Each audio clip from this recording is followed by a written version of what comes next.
three teenagers passed out in court after killing an 81-year-old grandmother because their defense attorney told them that they would be able to go home soon. On April 14th, Katila Nash, 15, followed Katila Nash, 17, and David Deshaun Moses to plan a home invasion. They thought the house was empty, so they planned to burgle. When they found Session at home, they beat her together. They threw Session to the ground and then began to search the whole house. They did not notice that Session had stopped breathing and drove away with the things. In court, Session's family severely accused them of their crimes while the parties were drowsy beside them. Their defense attorney told them that they would not face serious criminal penalties due to age restrictions. However, what they did not expect was that they were transferred to adult court to be charged as adults. When she heard that she was sentenced to life imprisonment, the teenager cried. Nash's family accused the judge of the verdict, which forced Joseph to suspend his duties for investigation, but he said he did not regret making the decision. Do you think the judge's verdict was fair?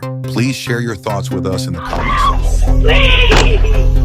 The three teenagers passed out in court after killing an 81-year-old grandmother because their defense attorney told them that they would be able to go home soon. On April 14th, Katila Nash, 15, followed Katila Nash, 17, and David Deshaun Moses to plan a home invasion. They thought the house was empty, so they planned to burgle. When they found Session at home, they beat her together. They threw Session to the ground and then began to search the whole house. They did not notice that Session had stopped breathing and drove away with the things. In court, Session's family severely accused them of their crimes while the parties were drowsy beside them. Their defense attorney told them that they would not face serious criminal penalties due to age restrictions. However, what they did not expect was that they were transferred to adult court to be charged as adults. When she heard that she was sentenced to life imprisonment, the teenager cried. Nash's family accused the judge of the verdict, which forced Joseph to suspend his duties for investigation, but he said he did not regret making the decision. Do you think the judge's verdict was fair?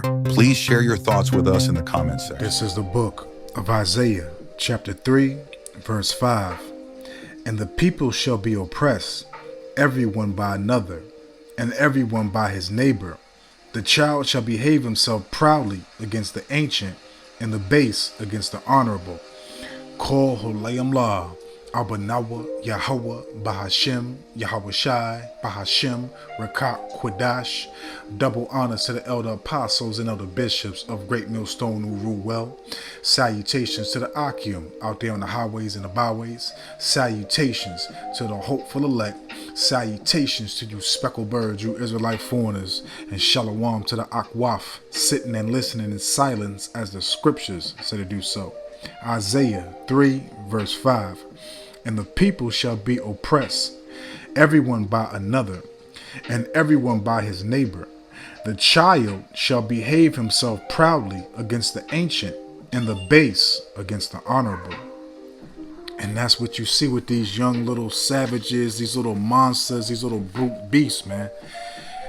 They're nothing but mentally unstable, mentally, just completely out of control, man. Running buck wild. For you literally to plan a robbery with another person and then go in there to rob the house for its goods and take whatever you deem to be profitable, and then to literally beat an 80-something-year-old woman to death, man. There should not be no damn court system involved, man. No, these little young niggas that have no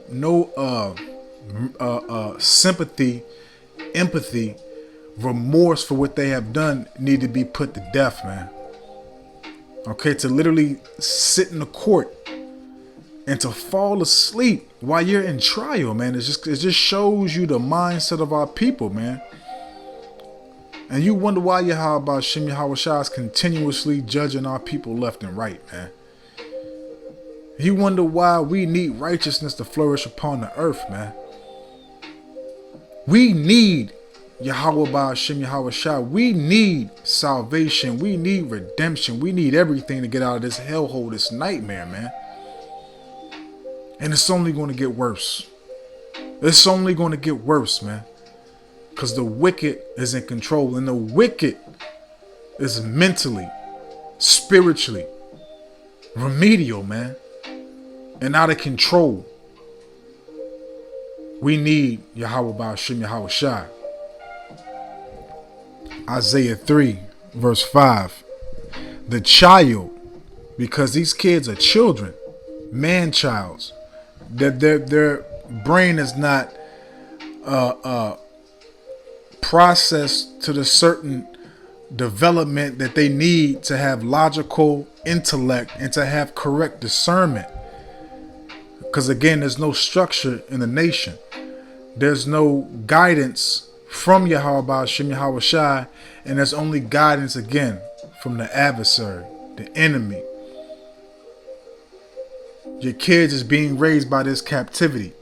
And with your kids being raised by this captivity, what was one of the agendas? To keep us disconnected from Yahweh Shem Yahweh Shai. Okay? To uplift and put the woman above the man. To get the man out of the household. You know? The child shall behave himself proudly against the ancient. And we see that, man. No respect, no morals, no standard, man. When it comes to their elders, man. They talk to the people that came before them like they're nothing. And as you see, what are they doing, man? Look at this. Little niggas, man. Little niggas, man. So everybody's covered up. Your faces is covered up. So why did you have to beat this 80-something-year-old woman to death, man? And at the end of the day, we know everything is ordained and manifested by Yahweh Shem Yahweh Shai. And it's all judgment. But you still don't get it passed, man. Let me grab one more precept and I'm going to close out. I don't want to, go too deep on this. And I got this from the beloved Elder Apostle Tahar. Let's grab this, man. And it says, in the book of Exodus, thou shalt not steal, man. Thou shalt not steal, thou shalt not kill, man. And that's what was done in this premeditated agenda that they orchestrated in their mind, especially with the granddaughter, if I'm not mistaken. So this was premeditated. There should not be no trial. I don't give a fuck if they was 5, man. 10, 11, 12, man. They're supposed to be put to death. Because they intentionally put hands on this woman, man. Okay? But again, thou shalt not steal, thou shalt not kill. Man. This is hell, man. Let's grab this and close it on out.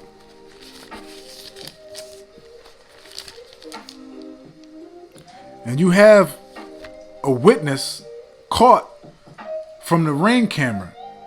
You have the evidence showing forth that they were, a B&E, breaking and entering. You have the evidence that you have more people that will be able to see it and put 2 and 2 together.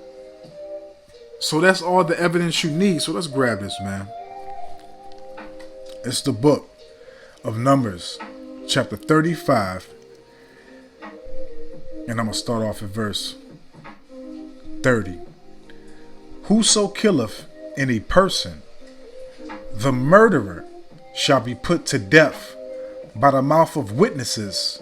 Now again, the woman had a ring camera on the front of her door.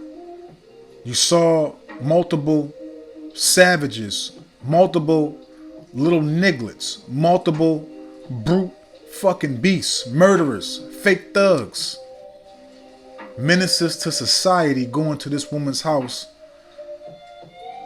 to steal, to rob, and obviously to kill, man. 80-something years old, and you outnumber her, but for some odd reason, you think in your wicked, corruptible mind that it's correct to beat this woman down. But again, we understand judgment, man. But again, it's still no excuse for these little wicked niggas out here, man. They gotta go. They gotta go. And that's why we need the restoration of our nation, man. Numbers 35, starting off at verse 30. Whoso killeth any person, the murderer shall be put to death by the mouth of witnesses. But one witness shall not testify against any person to cause him to die. And as you saw and as you continue to see, these people were in the court, were in the court, not taking this serious. Again, no remorse, no sympathy, no pity, no consideration for what they have done, from taking a life of their own nation. Verse 31, moreover, ye shall take no satisfaction for the life of a murderer, which is guilty of death, but he shall be surely put to death. But Esau does the opposite. He gives you life in prison to get what? Free labor, profit, because this man's greedy. His judgment proceeds of himself, and his judgments are unbalanced and unrighteous and completely wicked, and has no correct spiritual or logical discernment with it. We got to get the hell up out of here, man, because it's only going to get worse, man. You 2/3 niggas, you wicked niggas that claim you in the truth, and the rest of you Babylonians and everybody else in the world, man, this is long overdue. Okay? But I hope, man, and I pray that this was edifying, uplifting, and informative to the true, sincere Akim Wa Akwaf. So with that, I'm just going to say, Kol Holayim La, Abanawa, Yahweh, Bahashem, Yahweh Shai, Bahashem, Rakat, Kodash, Wathawada, Yahweh, Bahashem, Yahweh Shai, Bahashem, Rakat, Kodash, for putting the spirit on me, my elder apostles, elder bishops, elders, brothers on down, for doing these epistles to enlighten you, to inform you, to edify you, and uplift you through the power and spirit and words of Yahweh, Bahashem, Yahweh Shai. May the blessing and election and protection be upon you and your household. Adawan Ratazah, until the next one. So with that, I'm just going to say, Shabbat Shalom.